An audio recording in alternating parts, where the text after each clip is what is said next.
for a limited time, $1 gets you full access to all the automotive industry news and content CBTnews.com has to offer. CBT News. Subscribe today.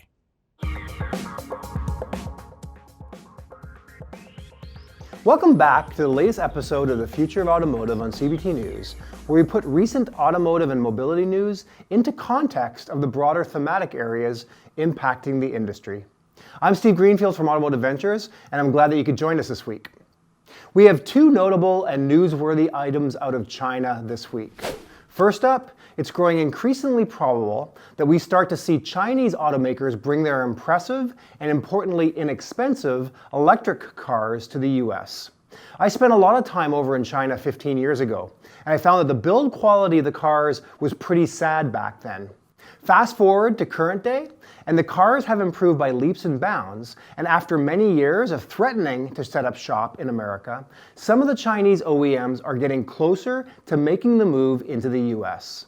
As a bit of background, China's EV industry has grown exponentially in recent years. To make a comparison, last year, US EV sales hit a new high of 800,000 units, while Chinese consumers bought 5 million EV vehicles. Another notable item, after many years as a global king of EV sales, Tesla is about to lose its crown as the world's largest EV maker to Chinese company BYD. You might recall that BYD is the company into which Warren Buffett's Berkshire Hathaway made an investment. Remember back to the 1970s when Japanese car companies like Toyota and Honda entered the US market with affordable and fuel-efficient vehicles and successfully took market share from the US automakers? More recently, Hyundai, Kia, and other Korean brands have made significant strides in taking additional market share away from the legacy domestic manufacturers.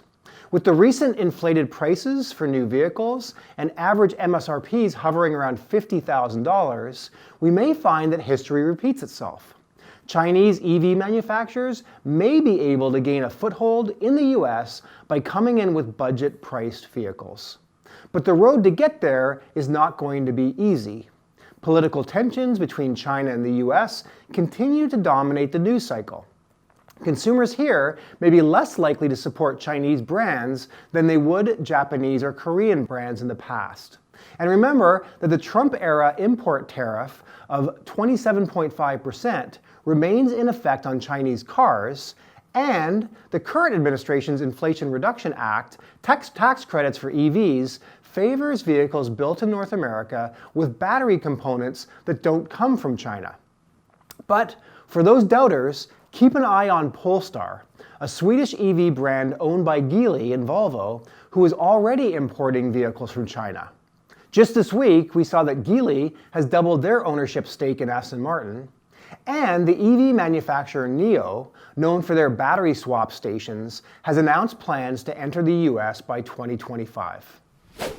Speaking of NIO, our second news item also relates to this Chinese automaker. It appears that we may be on the cusp of EVs with 600 miles of range, although they won't be coming cheap. NIO has filed in China for regulatory approval of 3 electric vehicles that will use batteries by semi-solid-state battery supplier Leon. The new EVs will have 150 kilowatt semi-solid-state battery packs that would give them a promised 600 miles of range. But watch your wallet. Apparently the semi-solid-state battery that Leon is providing costs as much as a small sedan itself. So NIO said it may offer to rent to its customers for longer trips this summer at its network of battery swap stations. If NIO is able to enter the US market in 2 years with a 600-mile battery that's swappable, it could create some serious buzz. I wonder if they'll rely on a franchise dealer network or elect to sell direct to consumers in this country. So with that, let's transition to our companies to watch. Every week we highlight interesting companies in the automotive technology space to keep an eye on. If you happen to read my monthly industry intel report, which you can subscribe to for free, I showcase a few companies each month, and we take the opportunity here on this segment to share some of those companies each week with you. Today, we have 2 companies to watch, Coast and Blue Dot. Our first company to watch this week is Coast. Coast is the all-in-one card to run your fleet and manage employee expenses. Coast offers smarter security and controls, remarkable visibility, and optimized spend across your fleet from fuel to supplies. The reason that I love Coast is they provide one card for all your driver expenses. Whether you need a fuel-only card or want to expand how your employees can spend on the job, your Coast card flexes to what you need for your business. You'll find Coast is the most flexible fleet card ever. You can check out Coast at www.coastpay.com. Our second company to watch this week is Blue Dot.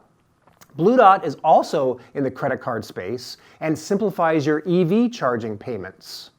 Blue Dot allows consumers to use one app to find, pay, and access thousands of charging stations. Consumers can find charging stations, check availability, and get up to 20% cash back. EV owners can use the Blue Dot card to charge and then earn rewards, track all of their EV expenses on one card, and earn cash back wherever they spend money. Consumers can shop at nearby stores and earn up to 20% cash back on their purchases at local merchants. Public charging can be expensive, so Blue Dot has created their 30-cent per kilowatt flat fee policy at all stations for Blue Dot car owners. The reason that I love Blue Dot is that EV owners won't have any need for any other app. With the Blue Dot app, users can safely make all of their charging decisions, make all of their payments, and charge other EV-related spending, all while saving money in the process.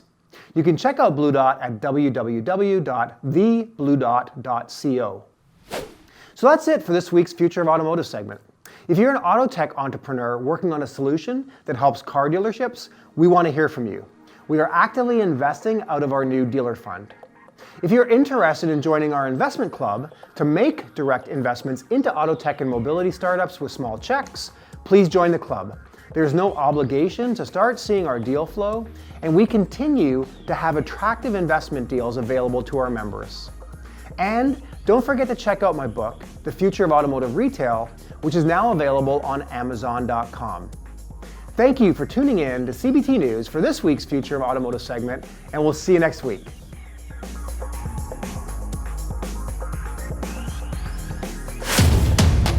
Delivering the news dealers count on for 10 years. Subscribe today and join thousands of other automotive professionals. CBT News, 10 years strong.